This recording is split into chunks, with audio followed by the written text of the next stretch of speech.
Hi, I'm Jack.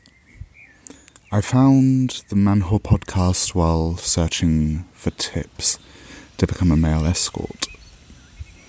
After listening to the couple of episodes, I then listened to a few more and kept on listening. After about a year of consuming his content, I finally got a good enough job to be able to support him. I've been introduced to an incredible community of people through the Champagne Room and the super sexy Peep Show. On top of that, I get to listen to a shitload more content from incredible and fascinating people. If you enjoy the podcast, I would highly recommend throwing a couple of dollars Billy's way. And if you want to go a little further, come join us on the Peep Show. I swear you won't regret it. Welcome to the Manwhore Podcast.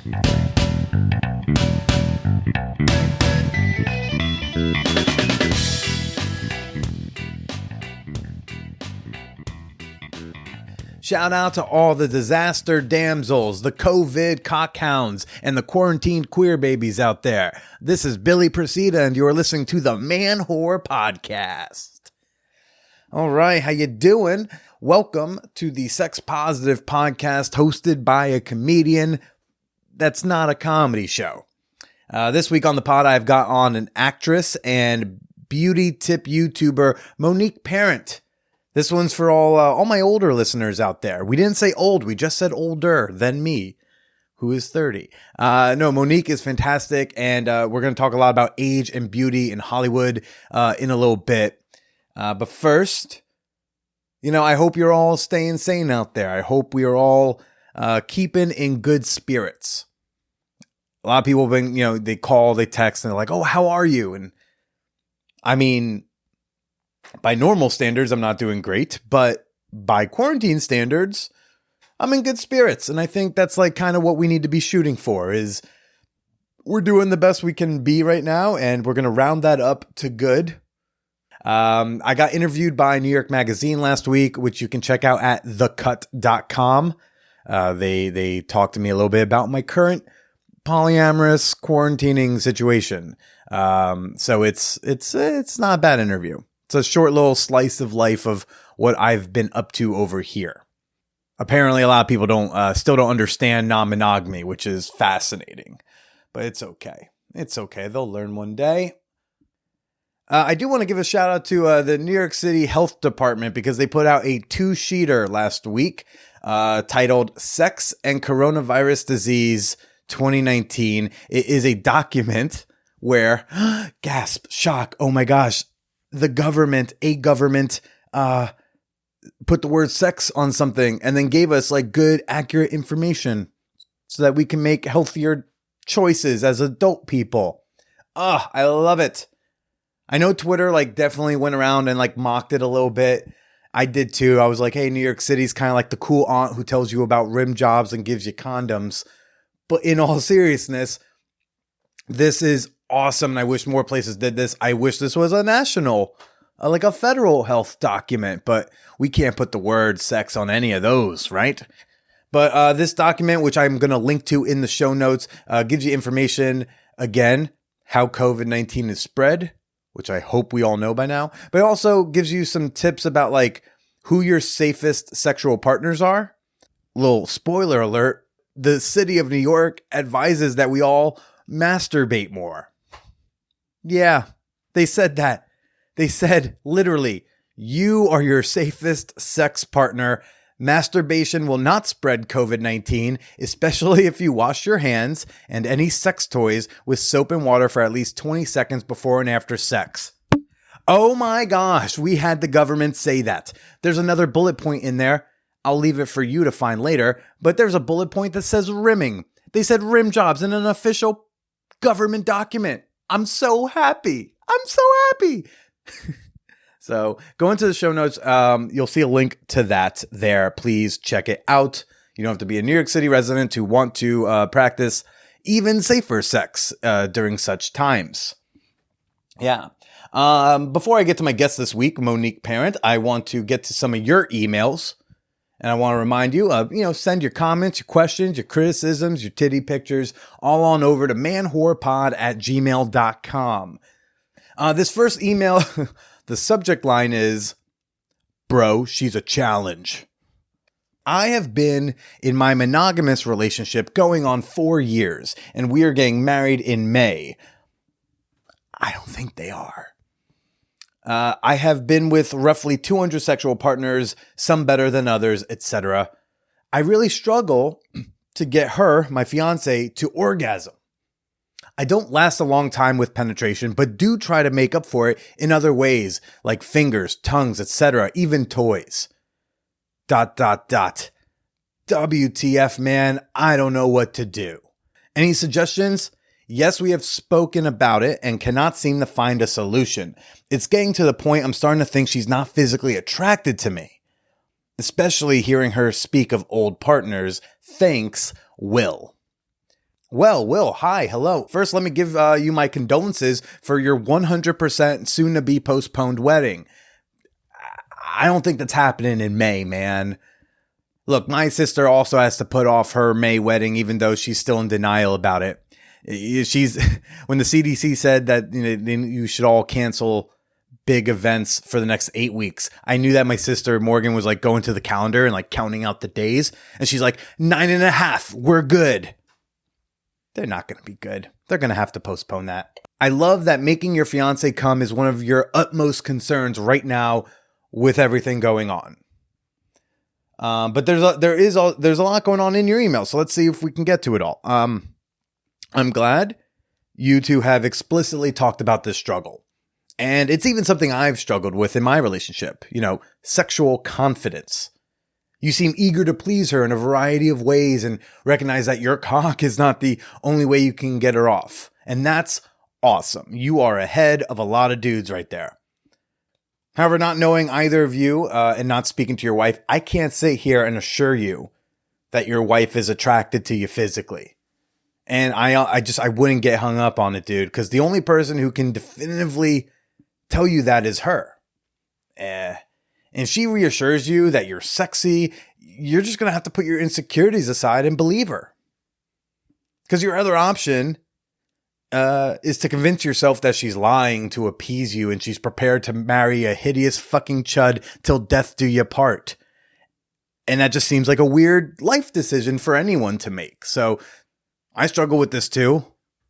If you're a longtime listener, you know that I've struggled with body dysmorphia for most of my life, and I only started identifying as cute like a year ago. Okay, and that took a ton of work. It took a lot of work for like women to tell me they think I'm sexy and for me to take their word for it. And I hope you are working on that independently from your desire to fulfill your fiance. I've said this often, I'll say it again. Stop asking partners, especially, vulva havers, stop asking, did you come? Instead ask, did that feel good? Or was that fun? Megan and I have fallen into a pattern of asking after sex. She really enjoys asking, did you have a good come? And if I ask her that, if she didn't come, she does not tell me that she did. If it wasn't great for her and I ask, she tells me the truth, usually followed by some constructive criticism. And I trust her if she tells me she came or if I did something well. I trust her in part because she also told me when it wasn't. This honesty thing is apparently not like a common concept I continue to learn, but that's what I've tried to instill in all of my relationships. And in asking, like, did you have a good time? Does that feel good? That lowers the bar for success. If the only way it's gonna be a successful time is if she has an orgasm, dude, that's just a high bar to clear. And there's so many reasons why she could have a really good time and also not come. Now, if your partner doesn't know how to be honest with you, you're never gonna get the new information to change things, and that sucks. But that's not your fault. Unless you're like angry and violent and abusive when you receive negative feedback, then, that's probably on you. But I don't know. you gave me very limited information here. So I don't know if this problem is something she's been complaining to you about, or if this email just comes out of your own, sexual insecurities. Okay. Because does what you do feel good to her in bed? If so, I think you need to be satisfied with that for now. This pressure to have an orgasm, especially for women, can sometimes be the only thing in the way of having that orgasm. The more pressure we put on it, the less likely it happens. So stop trying to make her come. All of you, stop trying to make people come. Instead, just redirect your efforts to having a good time. Sex is fun. Have fun with it. The orgasms may very well follow. Now, here's a practical tip for you. Let her help. I don't know if you've tried this, whether it's you're fucking her and you have her masturbate while you're inside of her, or you add the toy into it. Or if you take your involvement out completely and just watch her. I don't know if you've done this yet, but just ask her, just watch her masturbate. See what she does. And let me say, don't tell her, I want to watch you get yourself off, because now there's a bar to clear. Remember, just be like, hey, I'd like to watch you. And lastly, don't let yourself be spooked by ghosts of boyfriends past. Okay, if it bothers you to hear about sex with her exes who were able to get her off, ask her not to share that anymore. There's no shame in it. You're allowed to not want to hear those things, especially if they're making you feel more insecure about your own adequacy in the bedroom. So, also advocate for your own boundaries in that regard if it's truly going to drive you fucking bonkers.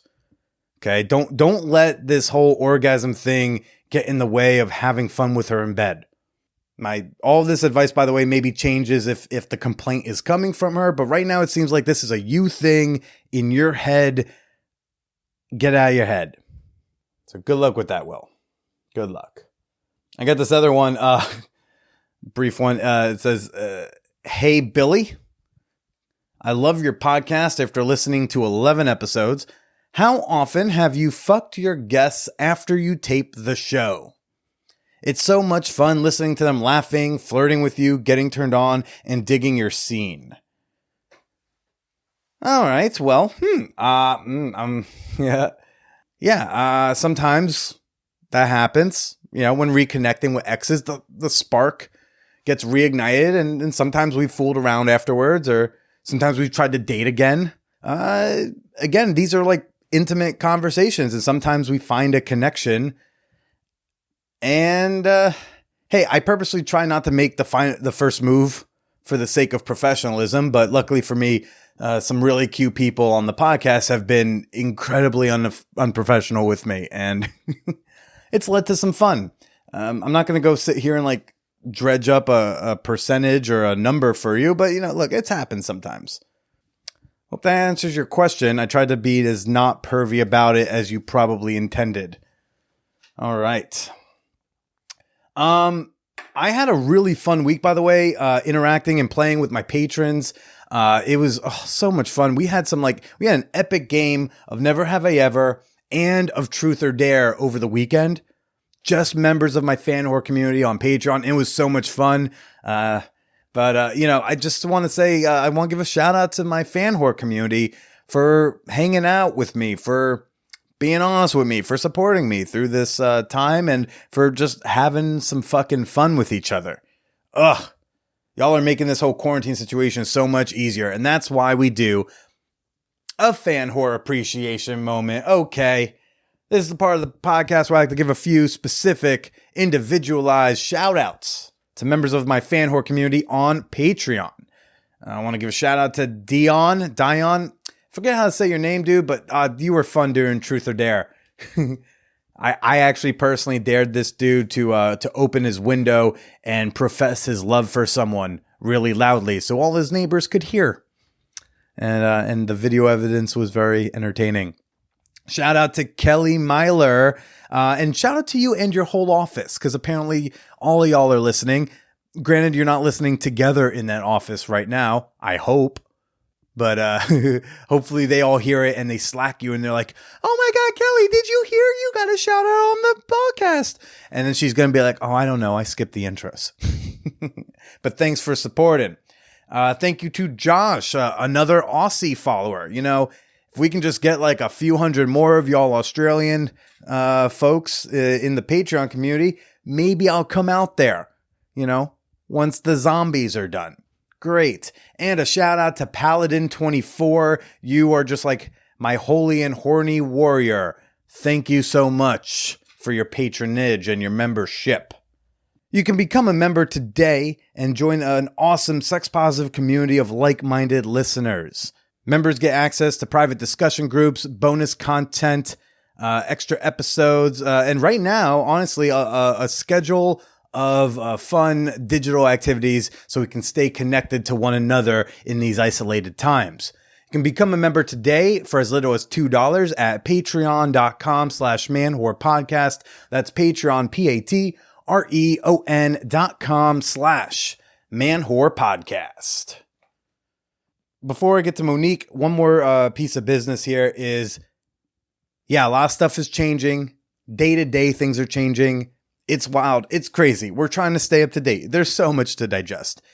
Last week, I went on this big old rant about how I'm not canceling ManwhoreCon, and that is still the case. I still have no plans to postpone or cancel our Fan Horror Weekend in New York City just yet.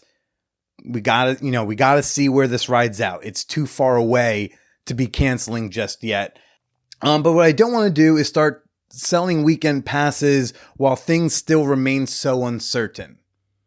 I mean, we are in the middle of what is basically a nationwide lockdown and work stoppage. There's a good chunk of us who are quote unquote out of work, but in reality, our work is just on pause. And so what I don't want to do is be holding on to your monies right now, especially monies that like I can't go directly spend and monies that may get returned to you in a dire, really, really bad worst case scenario. So I'm not postponing ManwhoreCon, but I am postponing weekend pass sales for right now. And as we get a little bit more clarity with the situation, I will announce a new date to buy weekend passes. And I'm hoping that ManwhoreCon will actually be your very first fun fucking thing to go out and do. I'm hoping that, by the end of August, because ManwhoreCon is August 20th to August 23rd, I am hoping that you will be so pent up from all this quarantining that you're so excited to just rush to New York City and come hang out with me. So that is still the plan, and I will announce a new date for weekend passes as we gain more clarity with this whole situation. Just trying to keep everyone safe and solvent. But by the way, if you do want to just put some money in my pocket and you're not a fan of the Patreon system, and since we're not selling the weekend passes right now, if you do want to put some money in my pocket, I'm just going to throw it out there. I got Venmo, I got Cash App, I got PayPal, and I'm going to put the information for all that in the show notes of this episode. So, whether you want to check out New York City's masturbation, COVID-19 sex tips, or you want to give me some dollars, check out the show notes. There's information there you may need. And I would very much appreciate if anybody wants to Venmo or Cash at me some buckaroos, especially since I'm going twice a week for you fine people. Twice a week. Not even charging you extra for it. Look at that. And now our guest this week, Monique Parent. Monique Perron. But she's a fun, cool lady. She's an actress and a YouTuber. She's also in a documentary right now that will hopefully be hitting streaming services sometime this year. Is called Gray is the New Blonde. Worth checking out. Now let's go ahead and chat with Monique Parent. That's the thing that a lot of times in my interviews, people want to focus on all of that. And it's not that I don't want to talk about it, but that was 20 years ago, 30 years ago? They want to focus on the fact that you did nudity in a time when that wasn't the norm. When it wasn't as common. And they like to obsess with, was all the sex real? I'm like, no, of course it wasn't real. It wasn't real when I murdered people either. It's acting. You know what? I don't eat dairy products. And sometimes you see me drinking milk. Guess what? I'm not drinking milk. Do you ever tell them, hey, have you turned on the TV lately? There's plenty of like tits and ass on screen today. Yeah. I don't know why we're focusing on mine from all then ago. From back then. And it's just like anybody. Nobody really wants to talk about what you were doing in your past. People are more interested on what they're doing today. Yeah. And the future. Yeah. Yeah. And all that stuff. I feel like it would be so disjarring to like be doing stuff. Cause it's not like you're just sitting around not doing anything. Like you have plenty of things in the stokes in the fire or whatever. All sorts of stuff going on. It's like you still want to talk about that, like and you were saying that they're B movies. Like we're not talking Rocky Horror Picture Show. Yeah. Like what? Why are we fixing? These were not great movies. They're not memorable. They have completely forgettable titles. Yeah. Well, because I didn't do my prior research. Can you share one or two titles? Let's see. Just give me an idea. Playtime. That wasn't too bad a title. Strip show. Everything got reduced to something strip or, I can't even think of anything. But they were always very salacious. Doing a lot of those is part of why you did so many of those that someone would want to fixate on it. Was it because there weren't as many actresses who wanted to do those scenes, so you were in more demand for that type of thing? It was one of those, I was good at it. Okay. And I liked working. And I didn't have anything on it. I didn't have like, I can't do that. So I was just comfortable with it. And I didn't realize that in time that would actually hurt my acting career because I got really pigeonholed in that genre. Right. Do you think we're still in a place today where if you're willing to do some sort of nudity on screen that you're going to get pigeonholed or discriminated against? I do think there is still some judgment. I recently did a film called Cuck. Okay. I don't know if you've... I did see, when you Google your name, it's one of the, the little side widget on Google. That's one of the titles that does pop up. I did notice. It's a really good movie.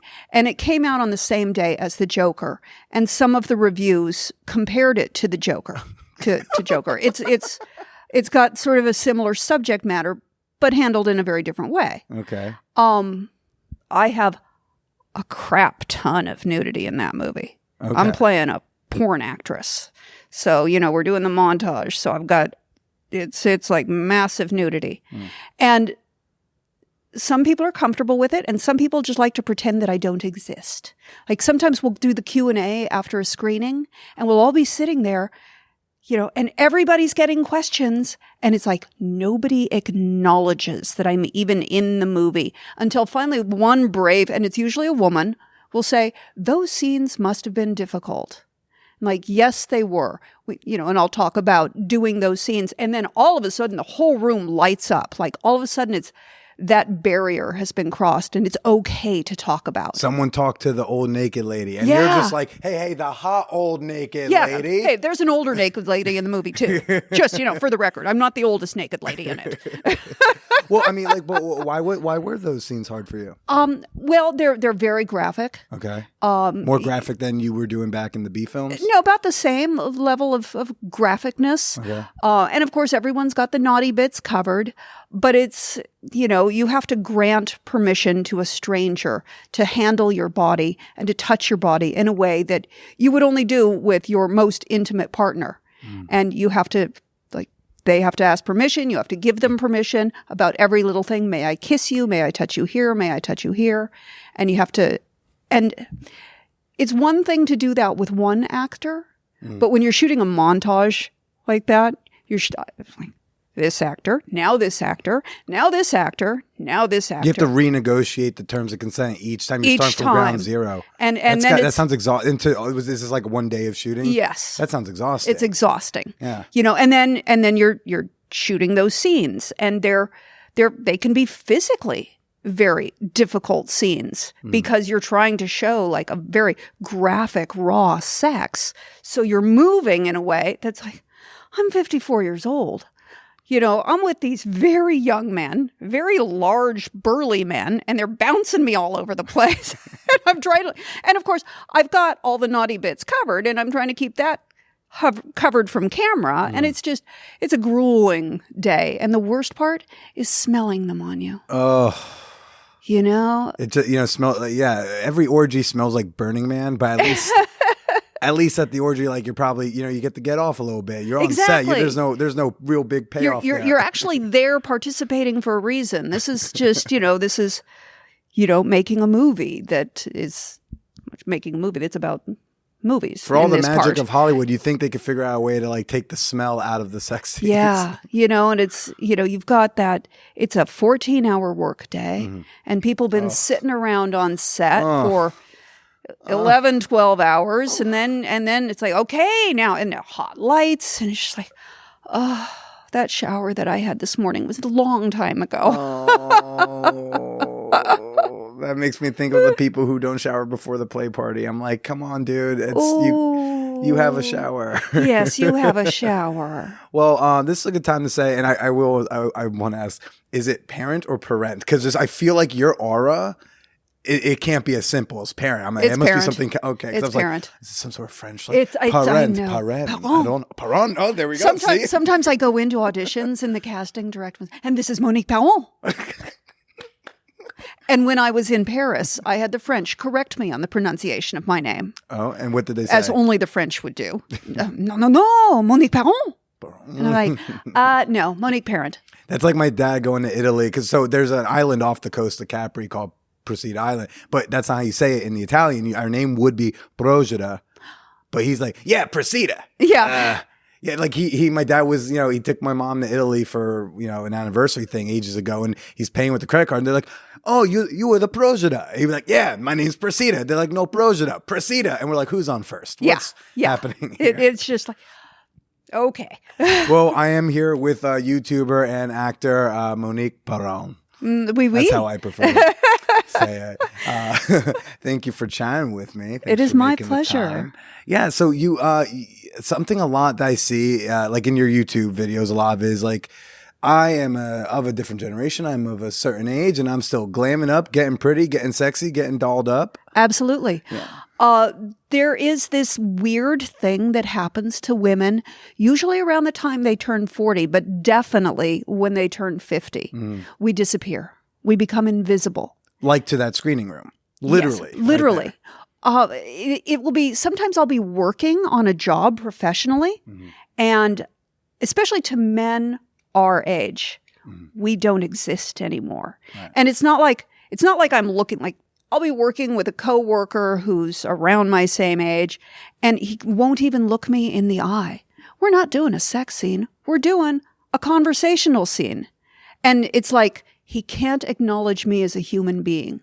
Yeah. Like women, once we're past 50, I was going to say 26, but yeah. Yeah, well, that's true. We just cease to exist. And, a lot of women feel like they don't exist anymore. And I think it's important to show them that they do still exist, and that they can still put on makeup, and they can still wear fun clothes, and they don't have to give up just because they have gray hair or a wrinkle, or they have reached a certain number of years on this planet. Well, what's it feel like, especially specifically the screening of Cuck, where, I don't know, you see, it sounds like you were prominently displayed for a good chunk of time. Yes. What's it feel like to be passed over, to not be asked anything? It's uncomfortable. It's to sit there, and you start to feel like, why am I even here? I'm here supporting my film. I'm here, to be asked. It's like I don't even exist. And I almost felt like standing and like, hey, I was in the movie too, Yeah, didn't you remember the female, woman that female woman. There we go. Remember the female that he's having a relationship with? Yeah. It's like I'm it's not like a side. It's not like I was there for one line. Yeah. I'm there for a good chunk of time. And do you find that this invisibility happens? Like, where else do you find this happening? Oh, it happens all over. When I was dating, there was a lot of that. Really? I feel like the Cubs would be just like pouncing all over you. Yeah, well, who wants a cub? Hey. Sorry. Some people enjoy us. Some people do. And you know what? Great. I've had boyfriends that were, I think the youngest was about 15 years younger. Okay. And and did that turn you off to the younger men? Well, he was dumb as a box of rocks. He was just the dumbest thing. You look at him almost like you're about to weep for him. Like, I feel so bad it's that he exists. It was like, okay, you're fun, but I can't talk to you. Yeah. Once we're done, what do I do with you? All right. Do you think that was a product of his age or just him being? I think that was just him. Yeah. I don't think when I was 35, I dated men who were 35. Well, I did. No, I was married. But around that time, I was still attracted to men who were the same age or in that. And they seemed, my husband at 35, he was smart. He was intelligent. I'm sure, many men are. But this particular one wasn't.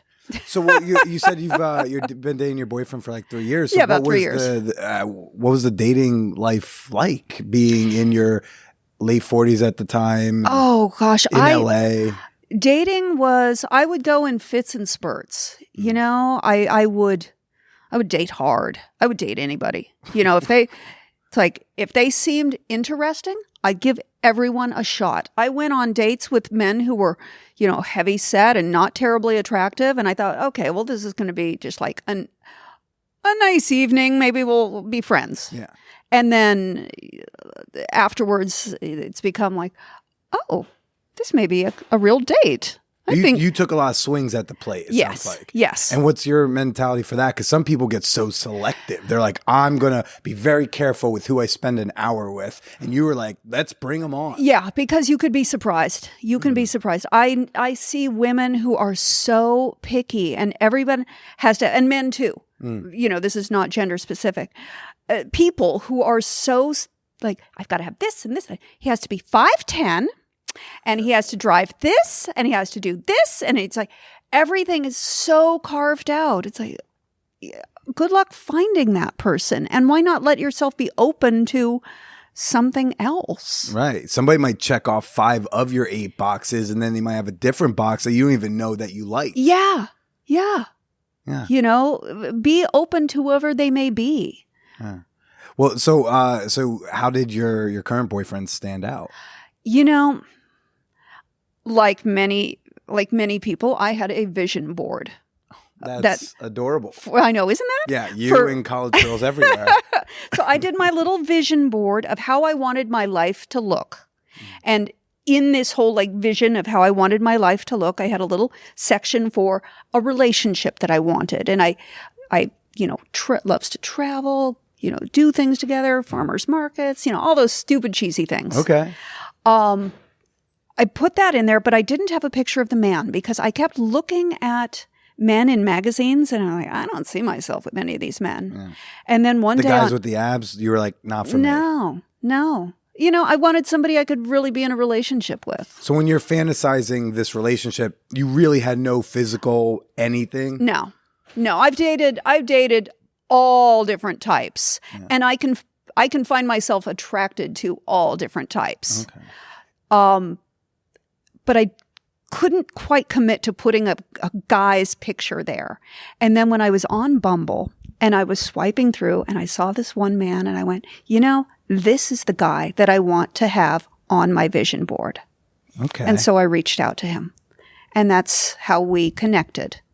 And he lived 54 miles from me. Which here is like very far, insanity. Right? Yeah. Insanity. In fact, when I was on Bumble, I swiped through all of the available men within the parameters that I set.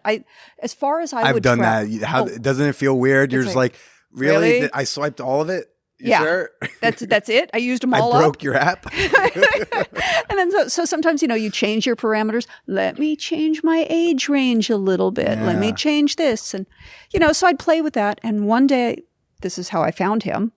I said, let me expand my areas. Instead of looking within 50 miles, let me look within 75 miles. And there he was, 54 miles from me. Wow. You're just 4 miles off. Yeah. If he had just gone to a different gym that day, he might have been within the original parameters.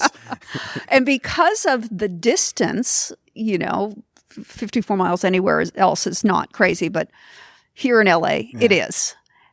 And plus with somebody working a regular Monday through Friday job and being on very strict hours and a strict schedule, that meant we could only see each other rarely. Most of our relationship was developed over the phone. Wow. So we just talked to each other. Do you want to explain to some listeners what a phone was? I know. We used it for more than texting. Yeah. And then it's terrible that I'm the most tech savvy person in our household because I am so not. But I taught him how to FaceTime. Wow. And then we'd FaceTime. Teach him how to send a dick pic. Like, this is the button. We'd do full FaceTime dates. Good for you. We'd set up, candles and he'd order dinner for me and send it to my apartment. What? That's and so we'd cute. we'd have little dinner dates Y'all on ever FaceTime. like watch a movie or TV show while FaceTime? We or didn't something? do that. We didn't do that. But it was really nice for us. We'd each have our wine and we'd have our candlelight and we'd show each other the food. We'd be so dorky. But it was just that moment of like when the phone would connect and it's like, oh, there you are. I see you again. Yeah. I've missed you. And did you not get tired from the marathon dating that seemed like you were doing?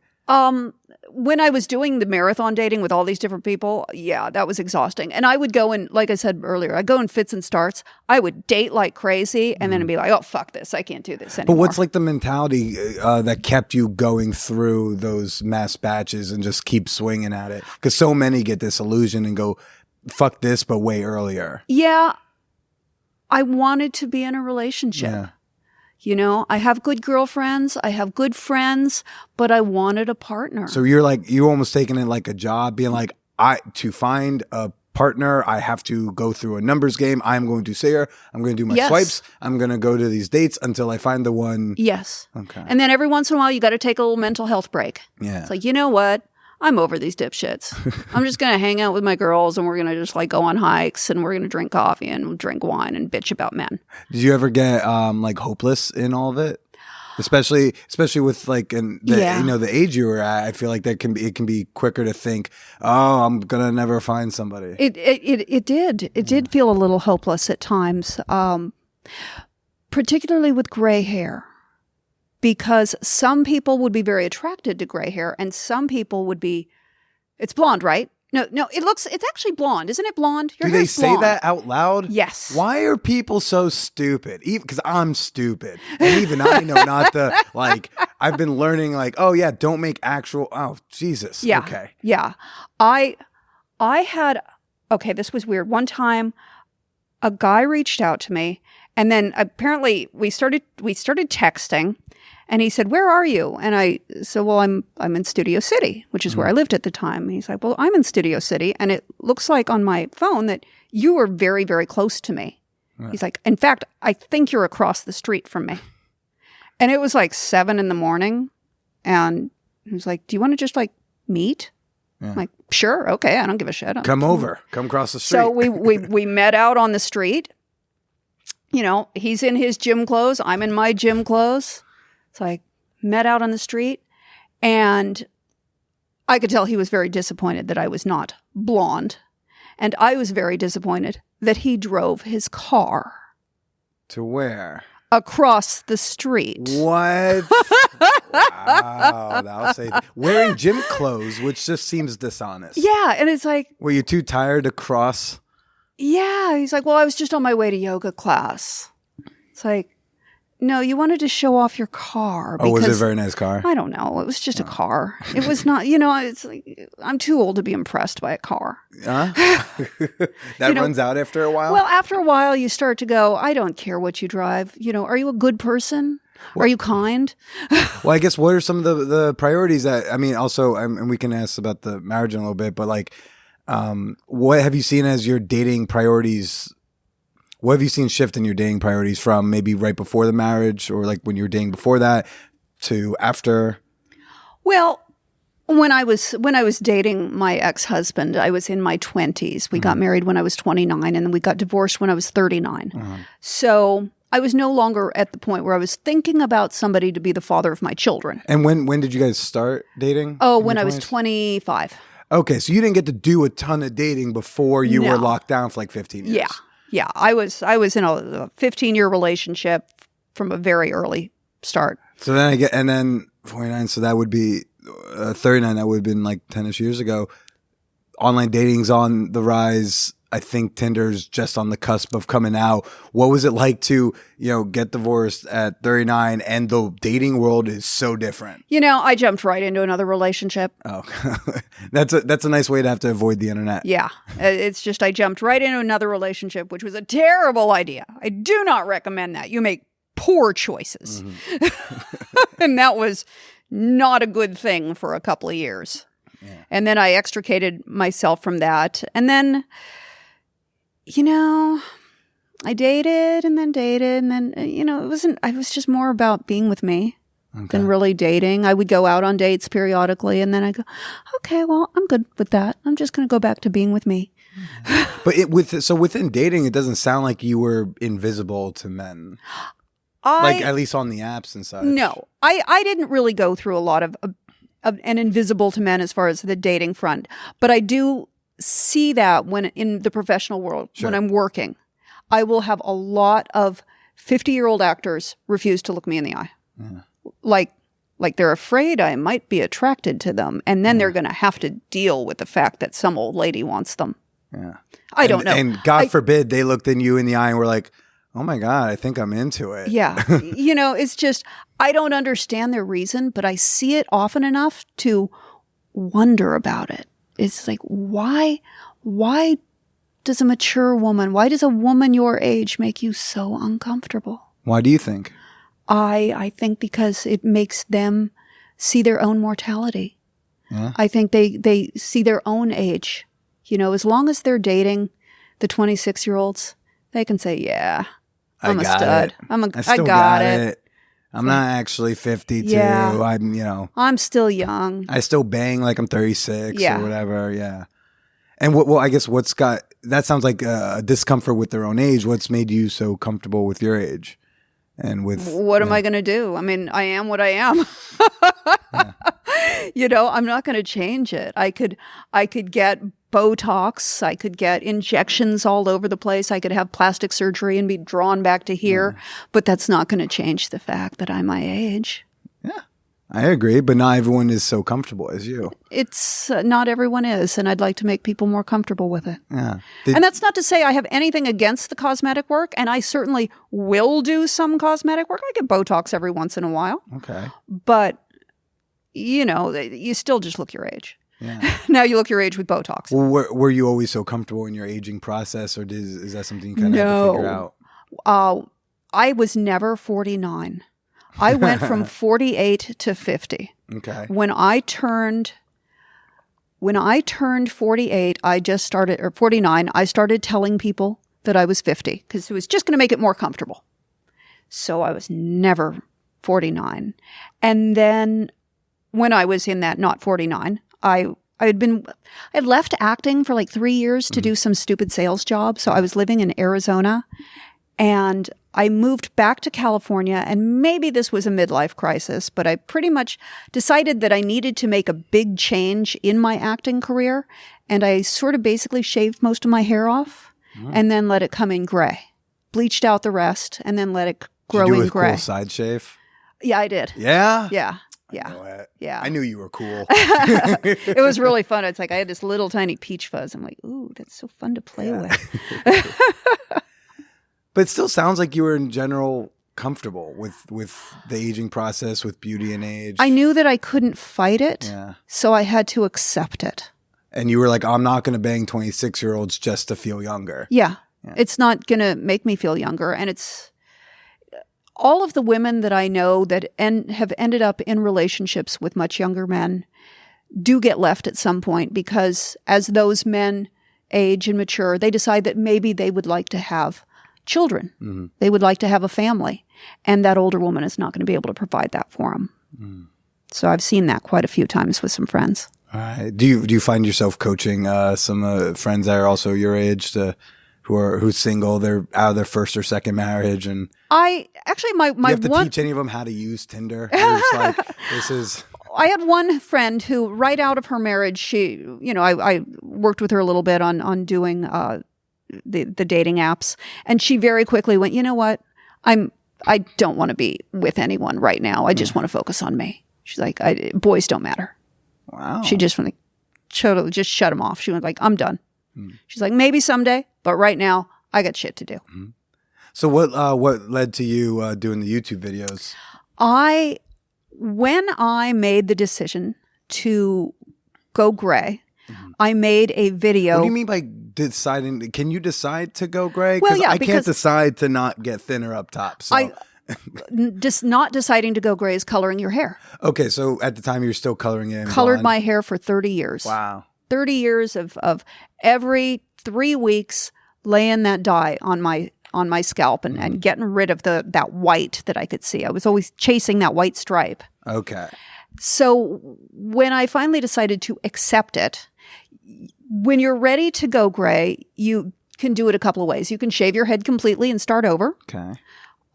You can let some of your gray come in and go through a very expensive highlighting process where they color your hair, and it can take about 10 hours. Color your hair to match your gray. That's a very expensive option. That costs upward of $1,000 to do it because it takes so much time. Or you can just grow it out and let that stripe become wider and wider and wider. And those women that you see with that ever widening stripe, those are some badass women. Yeah. Because every single day they have to look in the mirror and go, I don't look good. I have this I have white hair to here, and now it's like faded orangey brown on the ends. Okay. As it gradually grows out until they get to the point where they can cut it all off.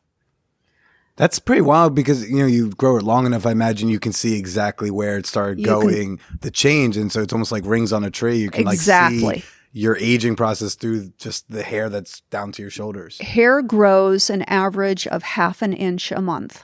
Not on me. Not on me either. So, you can see how long they've been doing it. Like you said, rings on a tree. And that is a really difficult way to do it. And as an actor, that's just not practical. Nobody's going to hire me with this half white, half red hair, or then half blonde hair. So I had to do something all at once. So I cut my hair very short, bleached out the rest, put a silver tint on it, and then let it grow in. I made a YouTube of me doing the silver tint because I thought, well, if this works, other women are going to want to know about it. Then I forgot all about it. Several months later, I saw it had about 25,000 views, and I thought, hey, let me do another one.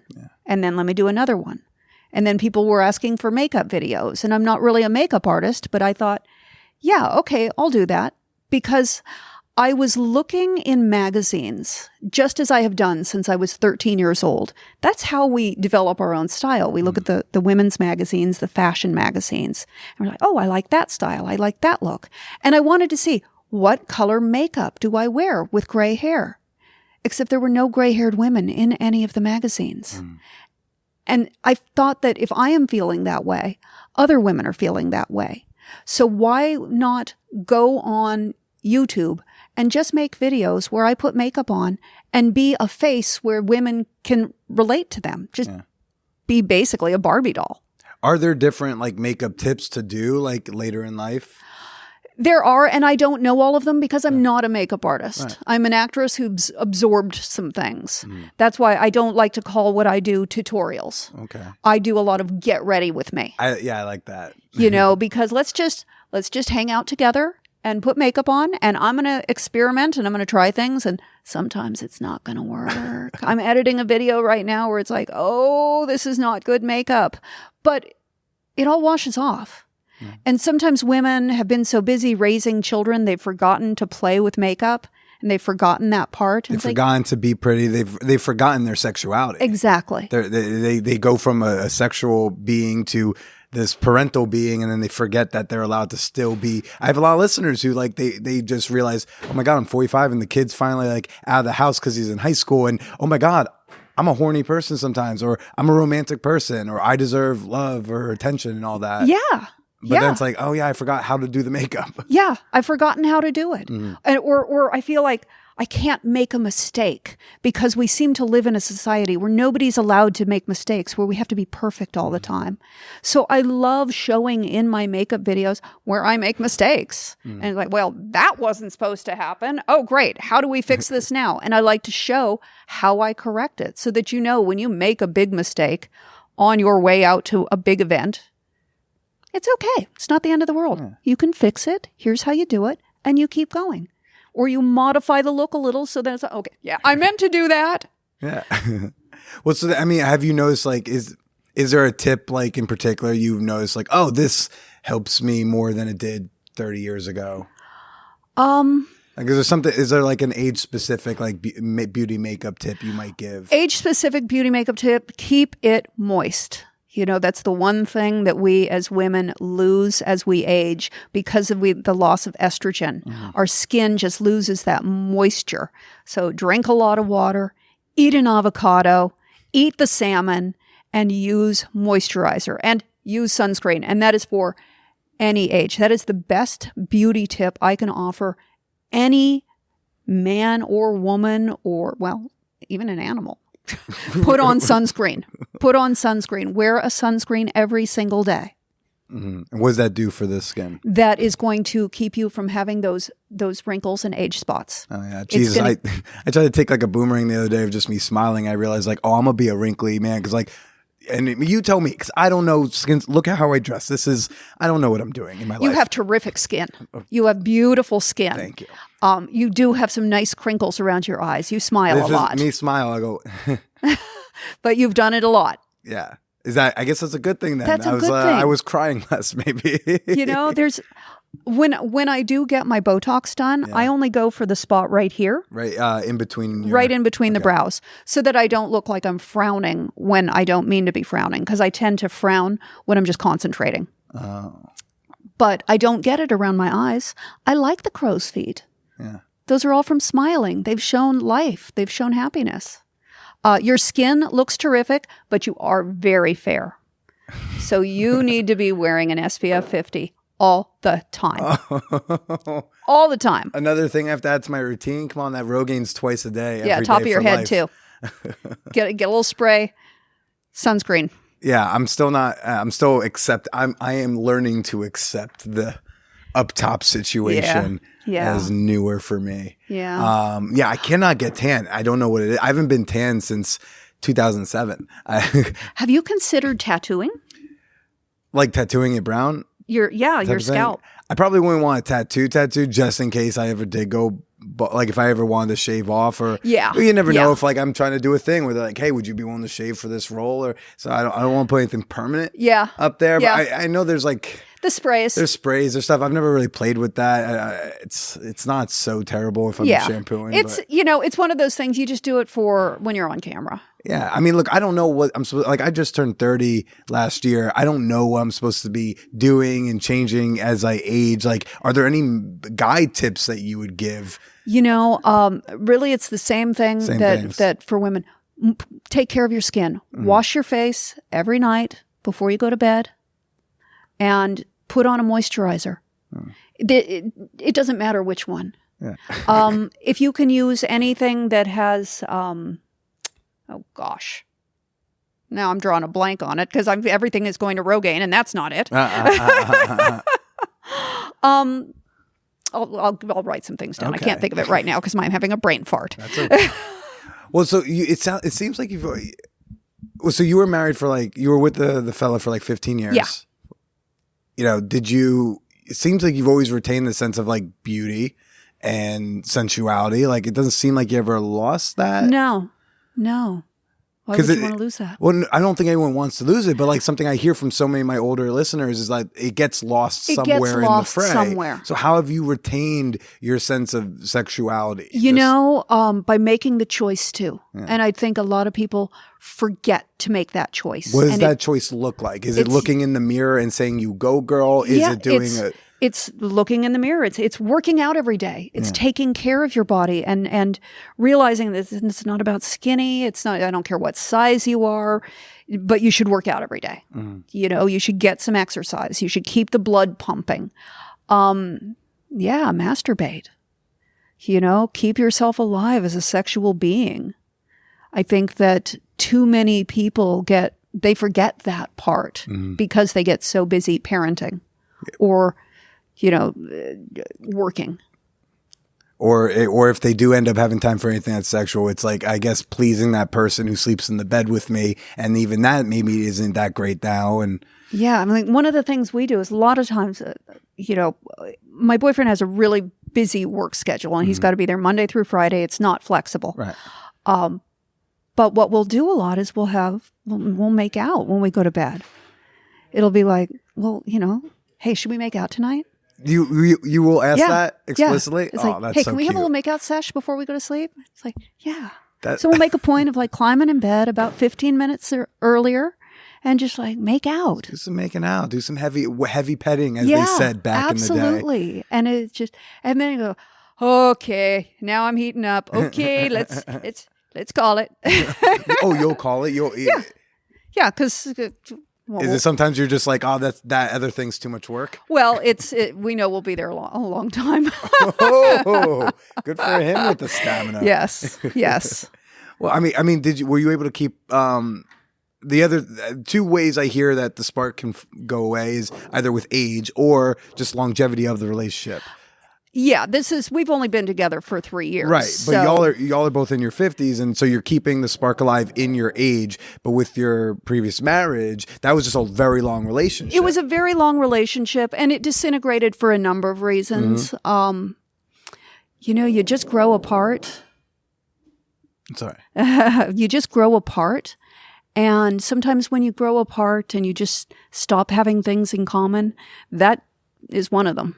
How far into the marriage did you, I guess, first start to sense something's amiss? It really started disintegrating when we moved to Ventura. So about 5 or 6 years. Mm-hmm. Yeah, we moved out of LA up to Ventura, and it's not a bad idea it's not a good idea to move your wife away from all of her friends and all of her interests, and just so that you can go surfing.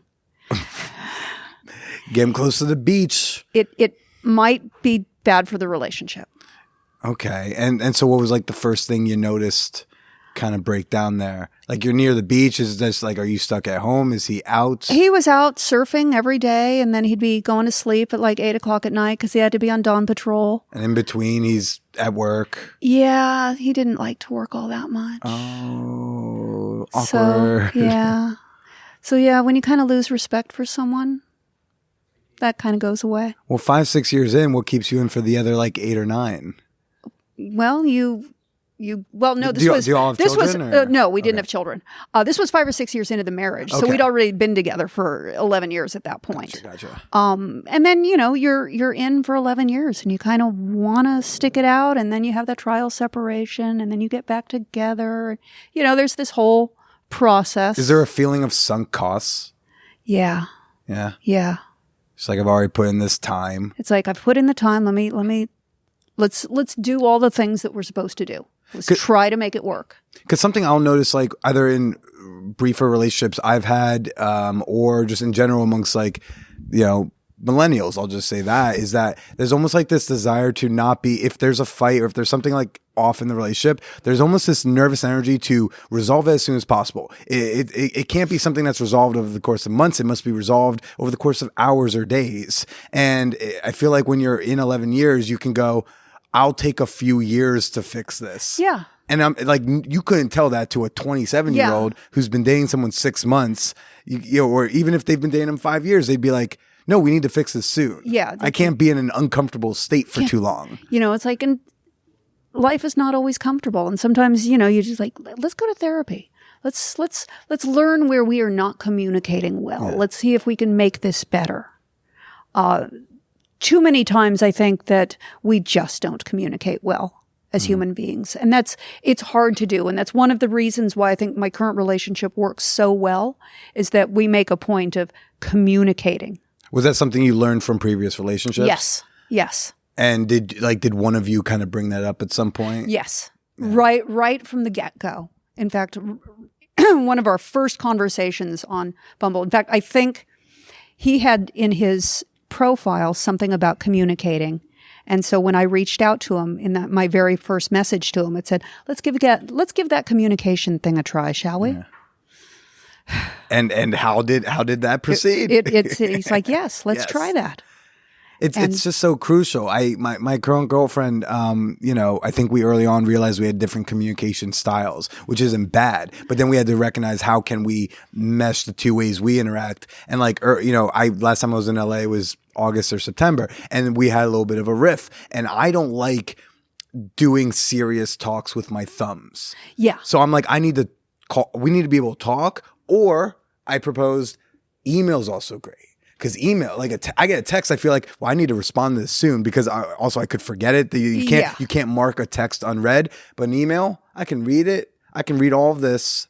I can process it. I can mark it unread so I can't forget that I have to respond to it still. And then when I'm ready, and that might be 18 hours later. Yeah. I can sit down. I have 10 fingers to use and I can properly put out my thoughts. Yeah. But if you want to do this through like a texting exchange, I'm like, that's not going to work for me. And so when we realized that, we were like, okay, sometimes it's, hey, can you send me an email because I want something sweet? And sometimes it's, I'm really upset. I'm going to send you an email. And like, that was a way we were able to negotiate a better communication style. No one's style was right or wrong, but we had to figure out how we're going to do it with each other. That makes sense. Yeah. We will have, sometimes we will be having a difficult conversation and we realize that it's just going to go round and around and around and around. And we'll just say, why don't we just put this on the shelf for a while? Yeah. Let's sleep on it. Yeah. Let's get some food. Yeah. Let's just come back to this when we are not feeling quite so emotional about it. Mm-hmm. For sure. Do you get a lot of feedback from the videos? Yes. Yes. What kind? Because it's wonderful. Hearing older folks, and again, because I'm 12, so everyone's older, but which that line's getting less and less cute as I age. Because like when I started the show at 24, I would talk about like a 31-year-old as like, that's an older woman, and I'm like 31-year-old is my peer. Yes. but I do get a lot of feedback from older listeners in their 40s, 50s, sometimes 60s, who are just so excited to hear that like sexuality is not restricted from them, that they can date later in life. Absolutely. They enjoy hearing from guests of mine who are in their age ranges. And, I got to imagine you're flooded with that type of feedback. I would imagine it's stuff like, thanks for helping me figure out how to be pretty again. A lot. It is so wonderful to get these messages from women saying, I had forgotten that I was pretty. Yeah. Or my daughter told me that, my daughter showed me your channel and now I feel pretty again. And my husband has noticed, and people say, all of a sudden my husband's taking notice. Or my husband kept saying my gray hair was ugly. And then I showed him your channel and now he saw that gray hair can be pretty. Gray hair can be fucking hot sometimes. Yeah. I mean, like if it looks good, not all hair is created equally. No. But like if you got gray hair and like if you, oh man, like I was looking through your Instagram. There were a couple shots that were like kind of recent that it was like big. It looked like you had done some stuff to it. I had all sorts of hair extensions and it all looked full and luscious. It was like, damn, it was like it can be fucking dope. Yeah. Yeah. And then Hollywood's got its issues with the older actresses. Yes. What do you think still needs to be changing? They need to open up their eyes and see ageism is sort of one of the final isms that Hollywood really needs to address with itself. I mean, we're still got all the other isms that we're not doing well. Trust me on that. Don't worry, everyone. I know racism isn't dead yet. Yeah, it's still. This is just another one. There's all these isms that Hollywood is still just starting to learn and starting to address. But ageism is one of the big ones because they see gray hair and I only get cast as grandma. Yeah. I can't go in on mother. I can only go in on grandmother. And it's so limiting. It's like, can't I be the senator? Yeah. Can't I be the judge? Can't I be the doctor? We don't have old lady doctors. No, what are you talking about? Silly. Hollywood still sees women of a certain age. Particularly once your hair is gray, you can only play a certain thing. How many women with gray hair do you see? You see Helen Mirren. Yeah. Though lots of times they frost her out to a blonde, you know. And Helen Mirren had to do a lot to be allowed to be Helen Yes. to do that, yeah. right? And she's 70. I trust you. Yeah. You know, so does that mean that I don't get to exist for 20 years? Yeah. You know, while I age appropriately? You know, women, there's this sort of thing where it's like you get to be a cougar in your 40s, and then you have to go away when you're 50 and 60, and then you come out when you're 70s and you're spry and fun. Yeah, it's like funny grandma. Yeah. Once you're a funny grandma, you can come back. Yeah, but it's like there's that 20-year period where it's like just go hide in a closet. We don't want to know anything about you. We don't want to think about you being sexual. Because, ew, that's creepy. Right. You're old. Even though we just watched Cuck and we watched you be very sexual with multiple people. Yeah. And yet no one wants to talk about it. Exactly. You know, it's one of the things my boyfriend and I do every time we're in the elevator, we start making out because we know that somebody's watching the cameras. Yeah. And we're like, oh, it's those old people making out again. That's so creepy. See me, I'd be in the security room with popcorn, be like, yo, guys, it's that old couple making out again. Come on. Come on. It's good for them. We're happy about it.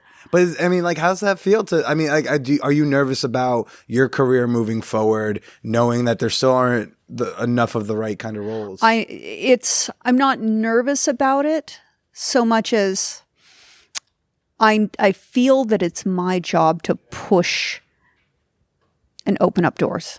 It's my job to make that happen. Mm-hmm. I could very easily step back and just disappear, but I don't intend to. I'm going to keep pushing it. I try to get in on parts. I go in on parts for men. Anytime they say, you know, male or female, I submit myself. I'm trying to get into different ways of showing a gray-haired woman just being normal. Yeah. Being something else. Grandma's great. Right. But all the other things, you know, just it's a hard struggle. Sometimes it's disheartening. Sometimes when I go several months without work, it'll be like, oh, fuck, it's over now. Yeah. And then it'll break. And then another one. And then another one. And my boyfriend will laugh and he'll just say, I told you, just wait. Another rush is coming. What does keep you waiting?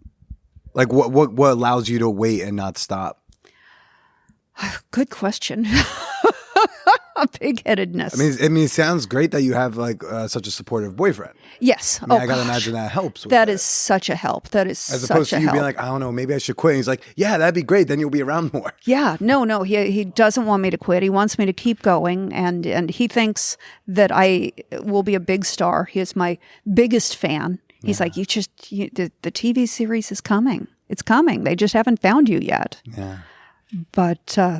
Isn't it beautiful having a partner who's so like my girlfriend now is like so too supportive. Like I think she thinks better of me than I am. Have you dated anyone who was not supportive of the acting? Oh, career? Yes. Many. Ex-husband? Ex-husband was supportive. Every time like condescendingly supportive, like, hey, if you want, go for it. Why not? No, every job was, I booked a gig. How much? Oh. I booked another gig. How much? It was really just about how much money I was making. Right. He didn't care about provide the value. You know, sometimes, you know, when I do a commercial, yeah, that's about how many dollars do I get. Sometimes I'll do a film and it is not about how many dollars I get. It's like, this, I'm doing it for the art. Yeah, Cuck. It was Cuck for the dollars or the art? Yeah, the art. The art? Yeah. Babe, how often am I going to get felt up on in one day by a bunch of hot men? Exactly. But, you know, it was one of those when I got the script and I read the script, I went, this is intense. I don't even know if I want to audition for this movie. Yeah. And we sat down and we had margaritas. And we discussed, am I even going to audition for this film?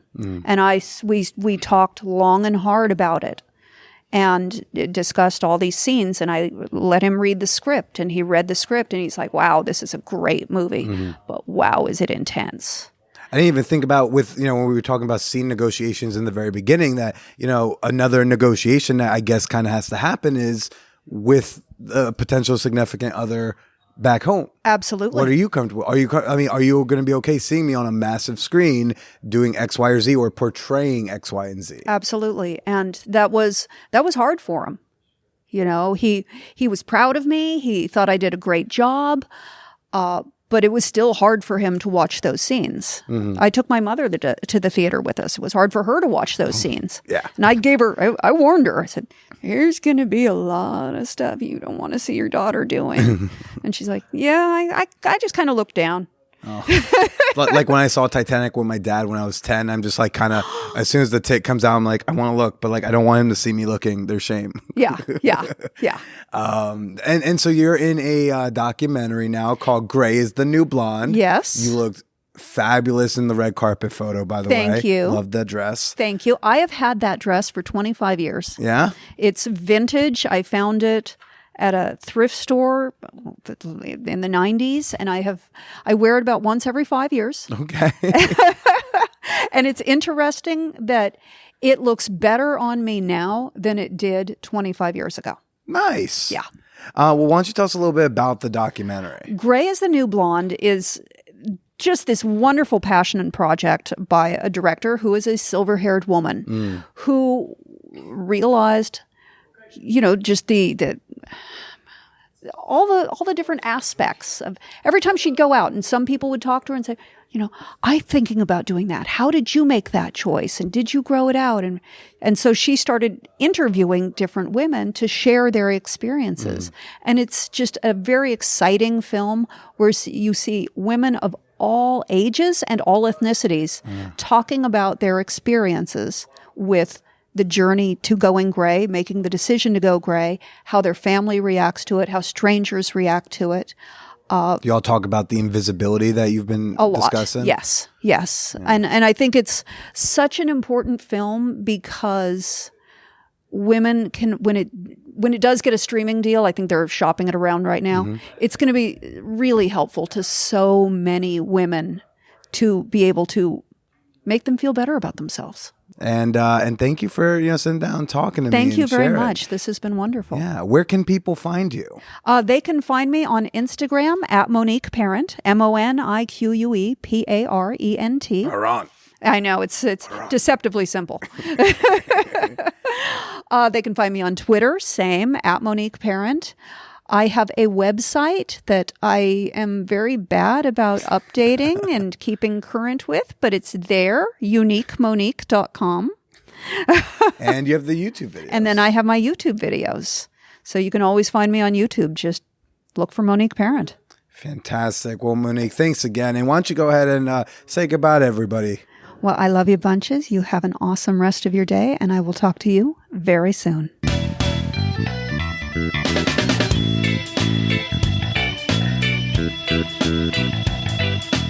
And I hope you enjoyed that episode with actress Monique Parent. Of course, you should be following me. I am on Instagram at BillyIsPracida. I'm also on Twitter at TheBillyPracida. And if you want to if you want to be filled with some fun sex-positive memes and sex-related articles, as well as important Man Whore Podcast updates, go like the Man Whore Podcast Facebook page. As always, we like to get your emails. So if you want to send me a comment, a question, your booby pictures, you can send that on over to manwhorepod@gmail.com. If you want to ask something for me and Megan to answer, maybe to answer together, or maybe just because you want to hear Megan's point of view, let us know if you want us to answer a question on the Corona Cast. Gonna go twice a week with this thing, until everything goes back to normal. You don't have to subscribe to anything new. You're just going to get extra episodes in your feed. Again, the email address is manwhorepod@gmail.com. Last but certainly not least, if you want to connect with some like-minded people over the internet during these times, don't really know who you can talk to about the fun, slutty sex stuff, hey, I got a community you can join. Join your fellow fan whores on Patreon at patreon.com/manwhorepodcast. I'm going to be providing a whole program of activities for you to connect with people. And I'll be dropping that in a day or two for the next week. And not for nothing, it helps, keep food in this whore boy's mouth. So again, go to Patreon. That's patreon.com/manwhorepodcast. I'm still trying to hit 600 patrons to celebrate my 6-year anniversary before April 16th. So let's hit that mark. Help me hit it. Okay, we're over 200 patrons. The minimum pledge is $2, and it's something we can all do together. One more time, patreon.com/manwhorepodcast. Next week's great. Next week we've got on Taylor Leanne Chandler. The name sounds familiar. Well, Google her and Michael Phelps and have yourselves a ball. And then in a couple days, you're going to hear some more of me and Megan with Corona Cast. So, stay tuned for that. Stay safe, stay quarantined, stay the fuck home, and stay slutty.